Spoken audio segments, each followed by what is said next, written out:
Coming to you from the greatest city in the world, this is the #1 showbiz podcast. It's Talk for Two. Here's your host, Matt Bailey. Thank you, Gary, and thank you to our season sponsors, Axtel Expressions and the Tangent Bound Network. I also want to give a shout out to the Weeby Geeks Network. As of episode 120, we've been a part of Michael Emke's wonderful website of podcasts. Hey, Michael, I hope I said your name right. I just want everybody to go over and check out your website. And if you found us on Weeby Geeks, come on over to Talk for Two and listen to some of the episodes not on Michael's site. Today is really cool because it touches on two of my biggest passions, film and criminal justice. I am certain you have all heard of the Netflix sensation Making a Murderer. The show, and the case at the center of it, that of Steven Avery, has captured the cultural zeitgeist so much that the two defense lawyers featured in the 10-part documentary are currently on tour. Those lawyers, Dean Strang and Jerry Buting, have been traveling the country giving a moderated talk called Making a Murderer, a Conversation on Justice. And today we are joined by Jerry Buting. He and Strang will be stopping at New York's Beacon Theater this Sunday, April 17th at 8 p.m. You can buy tickets at beacontheater.com. For those of you that haven't seen the show, which began streaming over the 2015 holiday season, be forewarned that from this point forward, we got a lot of spoilers. But I am certain that if you're listening to this, you are just as curious as the rest of the nation as to how this could happen. Steven Avery, wrongfully convicted of rape, served 18 years in prison before DNA evidence exonerated him. Just 2 years after his release, and amidst a lawsuit against Manitowoc County, Wisconsin, Avery is arrested again, this time on suspicion of the murder of Teresa Halbach. Miss Halbach's vehicle is found on the Avery family's auto salvage yard, and her bones are discovered on the property as well. This, of course, is what leads to the arrest of Steven Avery. The Making a Murderer docuseries chronicles Mr. Avery, his family, and the defense team as they put forth the unthinkable, that the Manitowoc Sheriff's Department framed Avery for a murder that somebody else committed. Their reason? Retribution for the lawsuit, and deflect from the media attention on the department's conduct that resulted in his earlier wrongful conviction. And the evidence to that point is staggering. A tampered blood vial, a test on that vial which only the prosecution was allowed to conduct, transported burned remains, and of course, the infamous key that allegedly appeared out of nowhere. In fairness, I must mention and say that I agree with the prosecution's claim that the documentary is incredibly one-sided in an effort to assert Avery's innocence. It fails to display some other important DNA evidence, such as Mr. Avery's sweat found under the hood of Miss Halbach's car. But today, Mr. Buting addresses both the evidence and the fact that the prosecution declined to even participate in the Netflix film. I hope this summary has refreshed your memory and that you are ready for a conversation with a brilliant legal mind. Jerry Buting joins us to talk about what we can expect from his stop at the Beacon, but the majority of our interview focuses on the ramifications that this case should have on our American criminal justice system. As someone from a law enforcement family, I cannot stress the importance of these kinds of dialogues enough, and that's why I am thrilled to welcome him to the show. I give my personal thoughts after the interview. Here now to tell us why cases similar to the Steven Avery case that captured the nation are not rare occurrences, our interview with Jerry Buting. Jerry Buting, welcome to Talk for Two. How are you today, sir? I'm good, thank you. Thank you so much for doing this, and I promise not to take up a lot of your time today, so let's just dive right in. Why do you think the Steven Avery case has struck such a chord with the American people? Well, I think it's first of all, it's really sort of shocking for a lot of people who've not really seen the inside of our criminal justice system. To see what happened in this case, I think is, really amazing to them, and the documentary is also really well done, and it's a gripping human tragedy. So it's kind of got all the elements for an interest. I don't know that anybody could have predicted this kind of an interest, but it's certainly got all the elements for being a very interesting documentary. Yes, and the explosion of it, you and Dean Strang are taking great advantage of it by going on tour and doing something wonderful with getting a message out about the criminal justice system. What can people expect from your show at the Beacon Theater? Well, we have a combination of moderator questions and then questions that are submitted by the audience. And a lot of people have, I can tell just from the contacts directly to me, a lot of people have questions about things that maybe weren't brought up in the documentary, or, sort of questions about behind the scenes, things that took place in the filming of a documentary like that, what it was like to do it, why we did it, questions about us, and then questions about, where can we go from here? What kinds of reforms can we undertake in our criminal justice system that would lessen the chance of wrongful convictions and lessen the chance of the sort of things that disturb people the most in this particular documentary. Yes, and let's go back. Let's answer one of those questions you brought up. Why did you participate? What appealed to you about the film project? Well, oddly enough, the thing that appealed to me the most is the thing that really did happen, which is educating the public about what it's like to defend a high-profile, very serious criminal case. And I never expected this kind of widespread viewership, but there's not a lot of examples of cases where a documentarian, I think only one other that I'm aware of, has gone behind the scenes and seen what the preparation is like, the brainstorming, and of course, when I agreed to do this, I thought that the prosecution was going to as well, and that I thought there would be sort of an interesting interplay of behind-the-scenes preparation by both sides. That didn't happen because the prosecution chose not to participate, but I still think it's proved to be a very educational project. It really, really has. And you brought up the prosecution.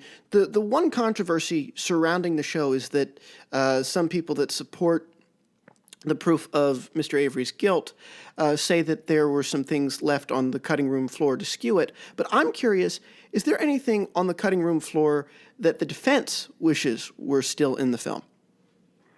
Well, of course. But I don't criticize the filmmakers for the decisions that they made. Of course.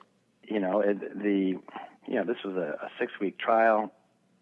They had 10 hours to do, the whole sort of 2 cases of Steven Avery, including his wrongful conviction in 1985. And so I don't know whether there's 3 or 4 hours perhaps devoted just to the second trial, the Teresa Halbach homicide trial. And, when you think about that, that's an awful lot of time, more than I've ever seen devoted to just one trial. So, with in-courtroom scenes and all that. So they obviously had to make decisions. What they did, I think, is fairly take the issues that were most in dispute, but both parties argued about the most in their closing, and that's what we saw. Some of the things that the prosecution has criticized as not being in the film, that somehow were very important to their defense, really weren't in the final analysis. Because what they also left out, of course, was the defense response to those pieces of evidence, and they either neutralized them or completely, completely obliterated them as strong pieces of evidence. The hood latch DNA, by the way, just as one example. Yeah. By the time it got to the closing argument, Mr. Kratz spent about 16 lines of transcript, maybe half a page, even discussing that. So that was a reflection that there was a defense response to that, including, most importantly, the state's own witnesses, who said that there was first of all, a very small quantity of human DNA found, and that would be consistent with the amount you'd get from an innocent transfer from one object to another, and their own analyst, who testified that he was inside the vehicle, then decided to go out and open the hood and didn't change his gloves. So, so there's a lot of red herrings that have been raised about things that somehow were very important in the state's case that were left out. There was a lot about the movement of the bones that we thought was very important for the defense that was also left out. So, all in all, I think it was fair in the items in the part of the trial that it did depict. Right. Now, I like to maintain on my show a neutral party, but I have to say I'm on your side with this case for one very specific piece of evidence, the vial of blood that appeared to be tampered with. I'm curious, and I can't quite remember, I was doing some research last night if this was addressed in the film or not, but why was that not grounds for an immediate mistrial, and why didn't the judge grant it if you guys moved for it? You mean in terms of the evidence that it has been tampered with, you mean? Yes, the blood vial. It appered to be tampered with. Why it didn't move for a mistrial? The reason why is in most states that would be, a question of perhaps chain of custody if it was, if it was a recent blood draw during the prosecution of this particular case. But even in those instances, it used to be that those were basic foundations that you had to lay to show that something was sealed, it remained sealed, and in somebody's custody before they gave it to the next person. Those used to be more a matter of whether or not the evidence could be admissible. But nowadays, more often than not, that most states view that as something that goes to the weight that the jury can give to the evidence, and that ultimately it's the jury's decision on whether or not to discard that evidence from the state or not. And so in this case, we knew that it was going to be, the blood stains in the RAV4 were going to be admissible. The question is whether they would no longer have the credit that the state wished them to have, because there was evidence that they had a source of blood and that the blood had in fact been tampered with, and most particularly in the fact that the seals were slit, and no explanation was ever given for that. And why weren't you allowed to do the EDTA test yourself and test it independently? Well, there was nobody doing those tests who was still considered reputable, reliable. The FBI itself had stopped doing those kinds of tests about 10 years earlier after the O.J. Simpson case. And so, we looked around, and interestingly enough, the few in between the O.J. Simpson case and the Avery trial, the few cases where EDTA had come up were in post-conviction motions by the defense. Mm-hmm.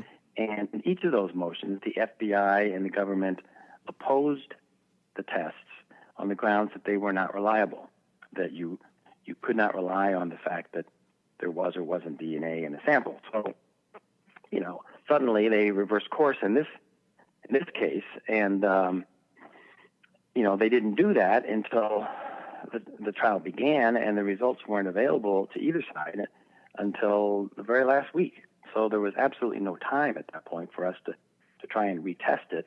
More importantly, to retest the protocol itself, because the FBI used a different one than they had used in the O.J. Simpson case. Well, that's why I'm sorry to interrupt, but that's why I'm surprised the judge allowed it. Well, now that particular evidence, if that's what you mean by admissibility, yeah, that was a surprise because, and in fact, in this day and age, probably would not have been admissible even in Wisconsin. Mm-hmm. The reason is, that particular test, scientific tests and expert testimony in a lot of states are governed by what used to be the Fry Rule and now Daubert, which allows the courts to be gatekeepers, basically, and to exclude from the jury evidence which might not be generally accepted in the field or reliable or validated, and a number of different factors they consider. Wisconsin at that time was an outlier. It was the only state in the country that had this wide open rule for expert testimony that basically, as long as it was relevant, it came in. Mm-hmm. The court had almost no gatekeeping function. We still tried to keep it out. We had a full day hearing on it, but the standard was so broad that the judge allowed it in. Now, the judge could still have excluded it on the grounds that they were coming up to it too late, and that there wasn't time for a fair defense response. And he should have, in my estimation, excluded for that reason, but he did not. Now, since that trial, there's been a change in the law, and we now have, for expert testimony, we have requirements similar to Daubert, and frankly, under that standard, the EDTA test probably never would have come in. Do you continue to believe, especially now with these changes in those laws, that the evidence continues to support that Mr. Avery was framed? Well, that's certainly where the evidence seemed to lead, and we weren't pleased to try and base our defense on that kind of an argument, because particularly when you're arguing that at least part of the people framing him were police officers, that's a very hard burden for a defense, and but that's where the evidence led, and so we presented that, and I think there was clearly, to my mind, that's still where the evidence points, at least with regard to some of the evidence. Mm-hmm. With certainly the key that magically appeared in his bedroom on the seventh search of that tiny little trailer house. Yeah. The bullet it wasn't found earlier until 4 months had gone by.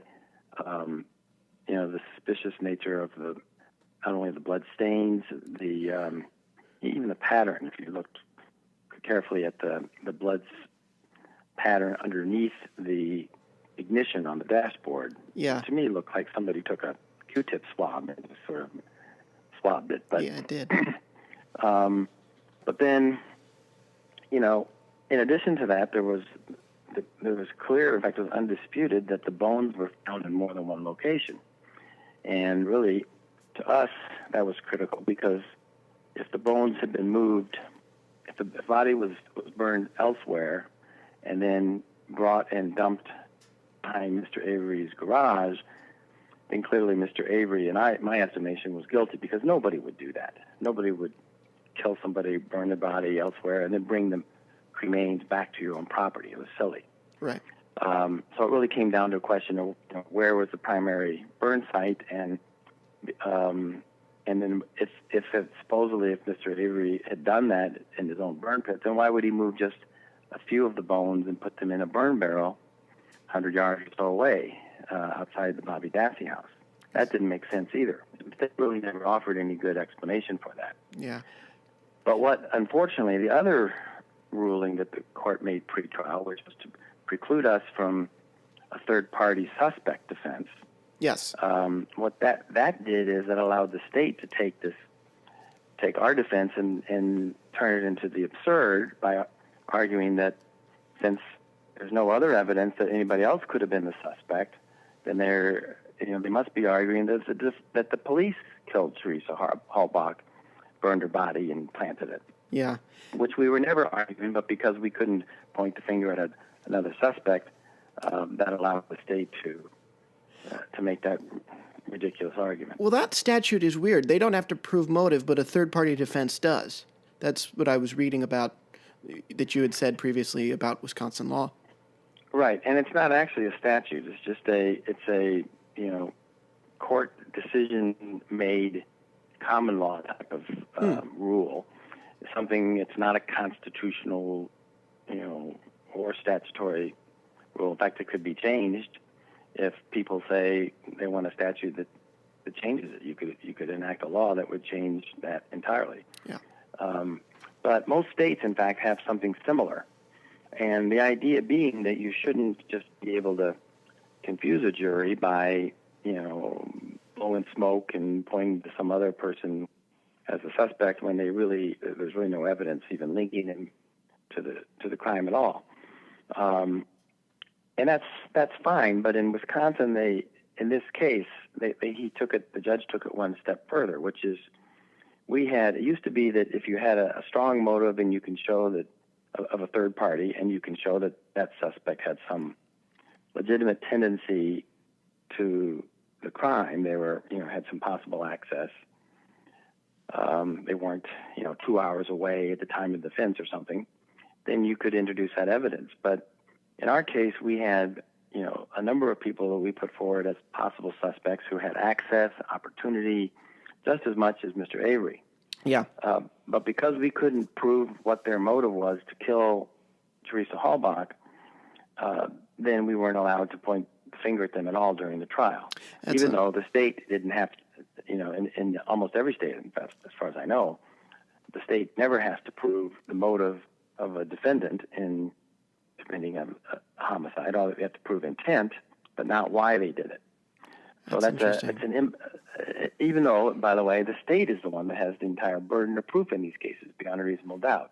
So to layer that additional requirement on the defense when the prosecution doesn't have it, I think is, terribly unfair, and I think people should be offended by that, and they should lobby their legislatures to change that. Yeah.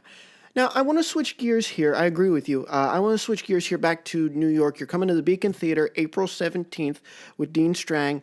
What are you expecting from New York audiences? We have one of the biggest police forces in the country, some of the biggest interest in the criminal justice system right here in the city. What are you hoping for with your presentation here in the city?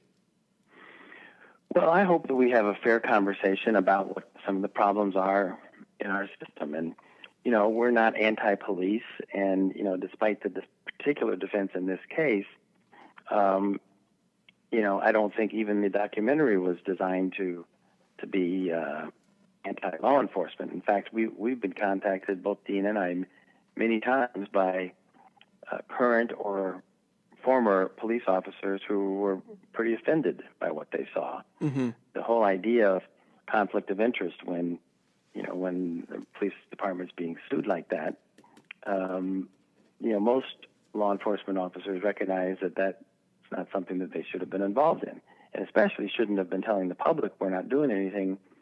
We've recused ourselves from this case, and then lo and behold, it turns out that Manitowoc is the one that found virtually all the evidence that was used against him. So I think it will be interesting. There's been a lot of interest from people in New York that I've had contacts from, mm-hmm. and I expect that there'll be, some interesting questions, and we're willing. Obviously, we are not going to be able to answer every question that comes up.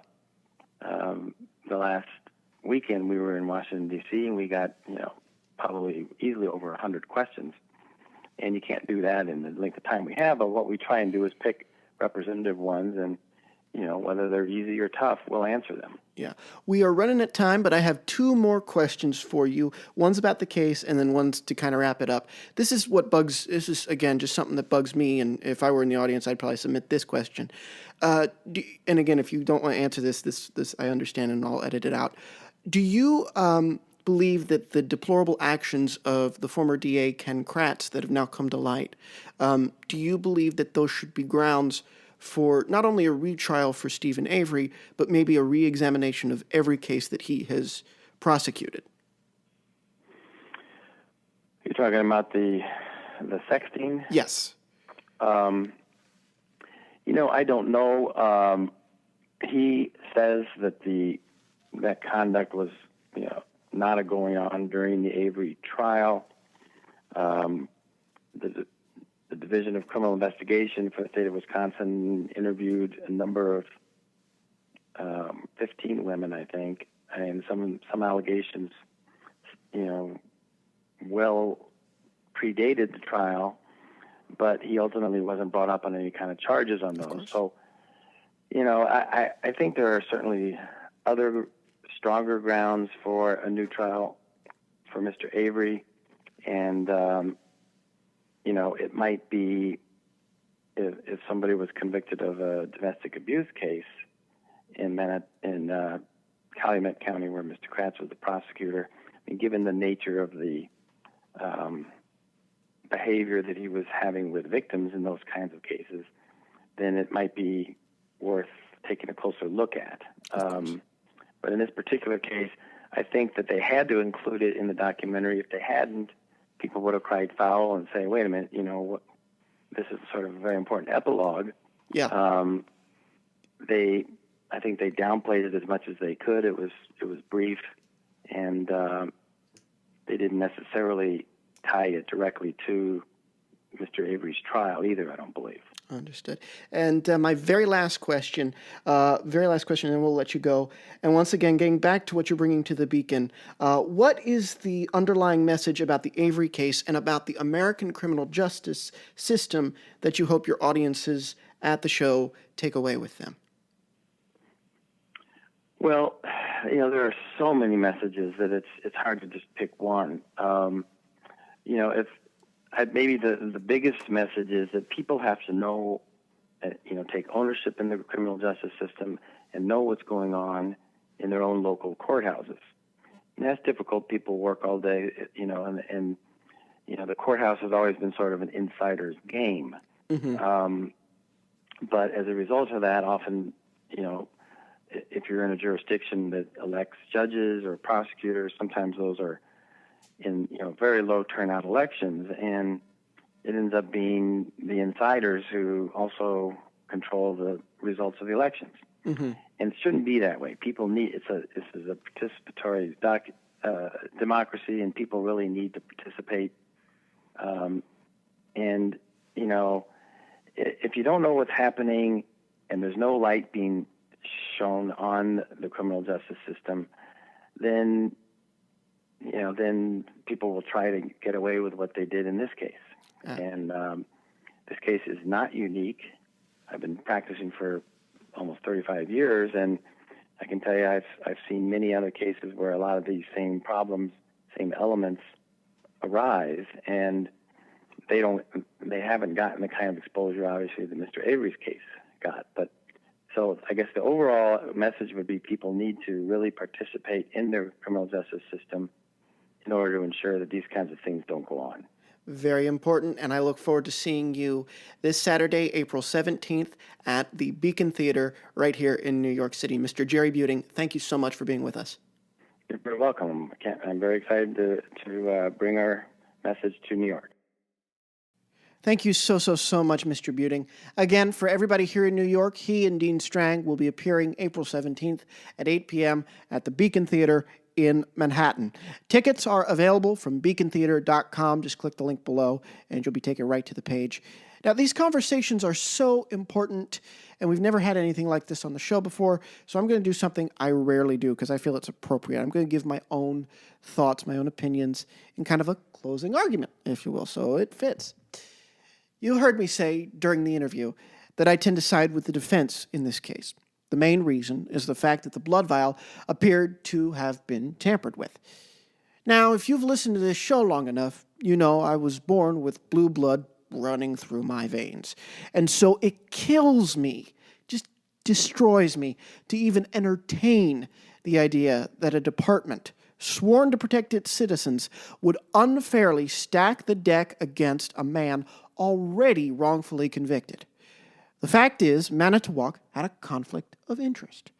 Their participation overshadowed the investigation and played a big part in Mr. Avery's conviction. I don't know if Steven Avery is guilty. I really don't even have a strong opinion either way. It's not my place. But the one thing I do feel strongly about is this. Mr. Avery was not granted a fair trial. His trial was steeped in biases that were held by both the local population and by an investigative agency, which, by the way, was the same agency Mr. Avery was suing at the time of his arrest. That is not justice. That is not justice for Mr. Avery, but more importantly, and this can never get lost, it is not justice for Ms. Teresa Halbach. Her family deserves to know beyond reasonable doubt, and without all this noise about a lawsuit and the department, who killed her. They deserve to know who did it with clarity. Now, this is not a case of what evidence was presented in a TV show versus what was not. It is a case of the players on one side, the side of the prosecution, having clearly prejudicial motives. If it turns out that it was Mr. Avery who done it, so be it. But until that can be clearly proven without these biases, justice has not been served for anybody. That's it for us this week. Thank you again to our season sponsors, Axtel Expressions and the Tangent Bound Network. Stay tuned to talkfor2.com on Twitter, Instagram, and Facebook for more. Reach out by emailing talkfor2cast@gmail.com and talk about us using hashtag talkfor2. Signing off for Talk for Two, I'm Matt Bailey, reminding everyone out there to keep talking for two. You can hear more show business interviews with the stars at talkfor2.com.